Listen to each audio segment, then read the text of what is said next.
ఎక్కడ కూడా పోము, అందరం కూడా ప్రజాక్షేత్రంలోనే ఉందాం, గట్టిగా కొట్లాడదాం. మళ్ళీ తిరిగి కేసీఆర్ గారు ముఖ్యమంత్రి అయ్యేదాకా, మళ్ళీ తిరిగి మీరు మున్సిపాలిటీలు కైవసం చేసుకునేదాకా ప్రజలతోనే ఉండి కొట్లాడదాం. అయితే మీ అందరితో నా ప్రార్థన ఏంటి అంటే, చాలా సందర్భాల్లో పదవి విరమణ చేసేటప్పుడు మనకు కొంత బాధ ఉంటుంది. తాత్కాలికంగా 2-3 రోజులు, 4-5 రోజులు, వారం రోజులు బాధ ఉంటుంది. సిరిసిల్లలో మీకు గమ్మని చెప్తాను. 4 రోజుల కింద నేను ఒక ప్రోగ్రాంలో పాల్గొన్నప్పుడు మా చైర్పర్సన్ గారు, నేను, ఎందుకంటే ఇక పదవీ కాలం అయిపోతుంది కదా, మిగిలిపోయిన కొబ్బరికాయలు కొట్టేద్దామని కొట్టేసిన తర్వాత పదవి విరమణ జరిగిన తెల్లారే మా మున్సిపల్ చైర్పర్సన్ గారి కుటుంబానికి సంబంధించిన ఒక షాప్ ఉంటే అదే మున్సిపల్ కమిషనర్ గారు వచ్చి సీజ్ చేసింది. జస్ట్ ఒకటే రోజు తేడా లేదు. ఎట్లుంటుంది అంటే, పదవి ఉంటే ఎట్లుంటుంది, పదవి దిగిపోతే ఎట్లుంటుంది అంటే ఒకటే రోజులో ఫరక్ తెలుస్తుంది. కానీ బాధపడవలసింది కానీ భయపడవలసింది కానీ ఏం లేదు. ఎందుకంటే అందరం పుడతాం, అందరం పోతాం. పుట్టినరోజే పోయే తారీఖు కూడా రాసుకొని వస్తాం. ఎందుకంటే అందరం పోయేటోళ్ళ మీద పోయి పర్మనెంట్ అయితే వాళ్ళు లేరు. అట్లా దబ్బిన వాళ్ళని అనుకుంటే మాత్రం మీరు మనసు మార్చుకొని ఎవరం కూడా ఉండవు. మధ్యలో అవకాశాలు వస్తాయి. కొంతమంది ఎమ్మెల్యేలు అవుతారు కావచ్చు, కొంతమంది మున్సిపల్ చైర్మన్లు అవుతారు కావచ్చు, కొంతమంది అదృష్టం బాగుండే మంత్రులు అవుతారు కావచ్చు, ఇంకా పదవులు వస్తాయి కావచ్చు.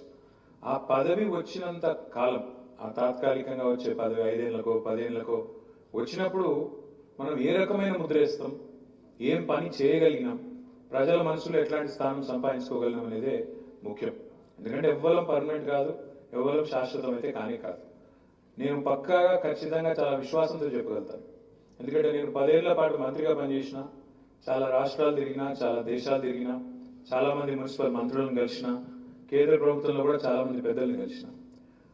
ఘంటాపదంగా విశ్వాసంతో చెప్తా ఉన్నా, గత 10 ఏళ్లలో తెలంగాణ మున్సిపాలిటీలో జరిగిన పని భారతదేశంలో ఎక్కడా జరగలేదు.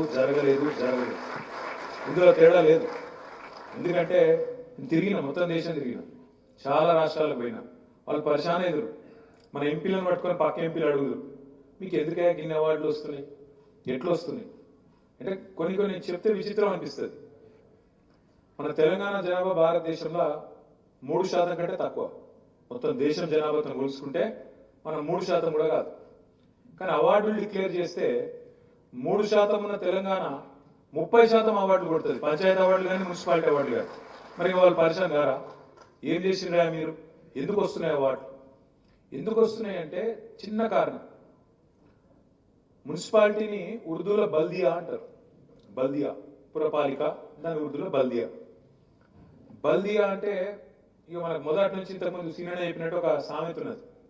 బల్దియా ఖాయా పియా చల్దియా అంటే ఇటు వచ్చిన వాళ్ళు ఏముండదు చేసేది, వచ్చుడు, తినుడు, తాగుడు, ఈగలు దోమలు కొట్టుడు, అవతల పడుడు తప్ప ఏముండదు, వీళ్ళు చేసేది ఏం కాదు అనే ఒక విధంగా బల్దియా అంటేనే ఒక దురభిప్రాయం కలిగే విధంగా. మున్సిపాలిటీలు అంటేనే మురికి కూపాలన్నట్టు. మున్సిపాలిటీలు అంటే వీళ్ళకి ఏం సాధ కాదు, ఏదో పేరు పదవులు ఉంటారు తప్ప వీళ్ళతో ఏం కాదు అన్నట్టుగా మన మీద ఒక ముద్ర వేసినారు. కానీ కేసీఆర్ గారు వచ్చిన తర్వాత మొదలు మాకు 2014లో కూర్చోబెట్టి దిశానిర్దేశం చేసినారు. కేసీఆర్ గారు ఏమన్నారంటే, ఒకనాడు మహాత్మా గాంధీ గారు భారతదేశానికి స్వాతంత్రం వచ్చిన కొత్తలో ఒక మాట అన్నారు, భారతదేశం పల్లెల్లోనే నివసిస్తుంది అని ఆనాడు మహాత్మా గాంధీ గారు అన్నారు. వాస్తవమే. ఎందుకంటే సింహభాగం, ఎక్కువ శాతం భారతదేశం పల్లెల్లోనే ఉంటుంది. భారతదేశం పల్లెల్లో నివసిస్తున్నప్పటికీ భారతదేశాన్ని నడిపిస్తున్నది, భారత ఆర్థిక వికాసానికి తోడ్పడుతున్నది మాత్రం ఖచ్చితంగా పట్టణాలు, మున్సిపాలిటీలు అనే మాట కూడా అంతే వాస్తవం. అందుకే కేసీఆర్ గారు మాకు చెప్పినారు, పల్లెలు బాగుండాలంటే కూడా పైసలు కావాలి. మరి పల్లెలు బాగుండాలంటే పట్టణాలు ఏవైతే ఎకనామిక్ ఇంజన్లుగా ఉన్నాయో, ఎకనామిక్ ఆర్థిక చోదక శక్తులుగా ఉన్నాయో అవి బాగుండకపోతే రాష్ట్రం బాగుపడది. తప్పకుండా మనం ప్రయత్నం చేయాలి, బలంగా పట్టణాలను మంచిగా ఇంకింత బాగా తీర్చిదిద్దాలన్న ఒక మాట మాకు స్పష్టంగా పెద్దలు కేసీఆర్ గారు చెప్పడం జరిగింది. అనుకోకుండా కేసీఆర్ గారు చెప్పిన అదే టైంలో దాదాపుగా నేను ఒక ఐటీకి సంబంధించిన ఒక కార్యక్రమంలో ఈ మైక్రోసాఫ్ట్ చైర్మన్ CEO ఆయన సత్యానాదెల్లా అని మన తెలుగు ఆయన ఉంటారు. ఒకసారి ఇక్కడ కలిసి ఇద్దరం ఒకటే ప్రోగ్రాంలో పార్టిసిపేట్ చేస్తుంటే నేను వారికి చెప్పిన, మా కేసీఆర్ సార్ ఇట్లా అంటాడు, భారతదేశం పల్లెలో ఉంటుంది కానీ పట్టణాలే నడుపుతాయి దేశాన్ని అనే మాట మాకు చెప్పినారు. అంటే ఆయన నవ్వి ఏమన్నాడు తెలుసా? భారతదేశం పరిస్థితి రాష్ట్రం పరిస్థితే కాదు, మా కంపెనీ పరిస్థితి కూడా అదే అన్నాడు. ఎట్లా అని నేను అన్నాను.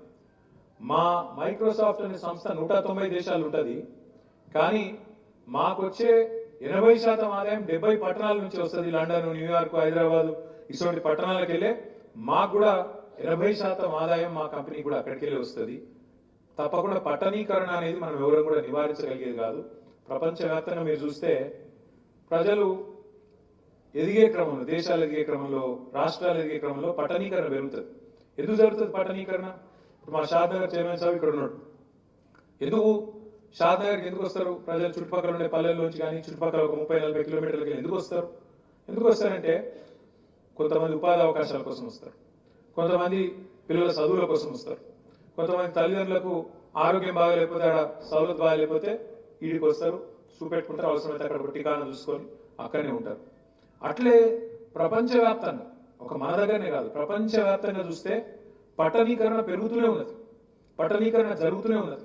కొన్ని దేశాలు ట్రై చేసినాయి పట్టణీకరణ ఆపాలి, ఎక్కడికక్కడ వికేంద్రీకరణ జరగాలి, లేకపోతే తట్టుకోలేము. ఎందుకంటే పట్టణ ప్రాంతాల్లో గట్టిగా, ఉదాహరణకు మన రాష్ట్రమే తీసుకోండి, తెలంగాణ రాష్ట్రం తీసుకుంటే మన భూభాగం, మన ఏరియా ఎంత అని చూస్తే 1,12,000 స్క్వేర్ కిలోమీటర్లు.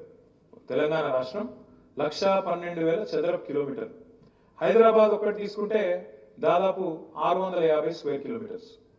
అంటే మొత్తం తెలంగాణ జనాభా 4 కోట్లు అనుకుంటే ఒక్క హైదరాబాద్ జనాభా దాదాపు 1,25,00,000.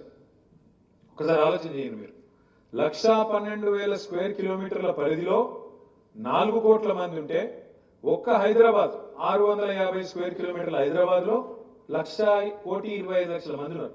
అంటే ఎంత తొక్కుడు పడుతున్నారు ఈ ప్రాంతం? ఎన్ని వసతులు కావాలి, ఎన్ని సౌలతులు కావాలి, ఇక్కడ ఎన్ని మంచినీళ్ళు కావాలి, ఎన్ని మురికినీటి కాలువలు కావాలి, ఎన్ని రోడ్లు కావాలి, ఎంత కరెంట్ గుంజాలి, ఎంతమందికి ఇక్కడ స్కూల్ కావాలి, జన సాంద్రత, డెన్సిటీ ఆఫ్ పాపులేషన్ చూడండి. మున్సిపాలిటీ కూడా అంతే.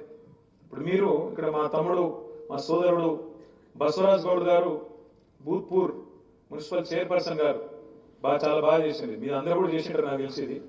ప్రతి ఒక్కరు కూడా ప్రగతి నివేదిక తయారు చేయమంటే అప్పుడు చేసిరు, మీరు మున్సిపాలిటీలలో చేసిరా అందరూ?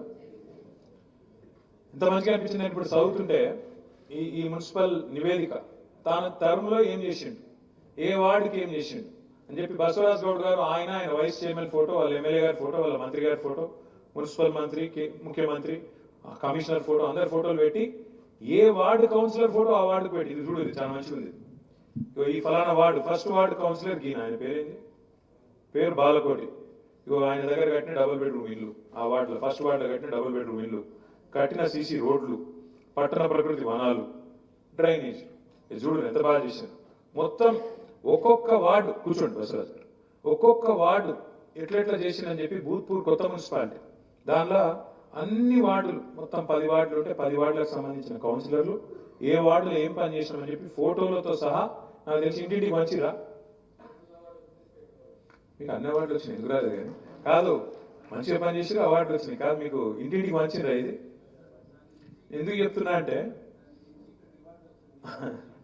ఎందుకంటే ఒక భూత్పూరే కాదు, ఇవాళ మీరు నేను చెప్తే కొన్ని మా ప్రజ్ఞాపూర్ అసలే సార్, మా చైర్మన్ సాబ్ అసలే కేసీఆర్ గారి కాన్స్టిట్యూన్సీ కాబట్టి భయపడాలి మనం. ఇది ప్రజ్ఞాపూర్ గజ్వేల్ది ప్రగతి నివేదిక అనా రాజ్మోహన్ గారిది వారిది కూడా ప్రగతి నివేదిక.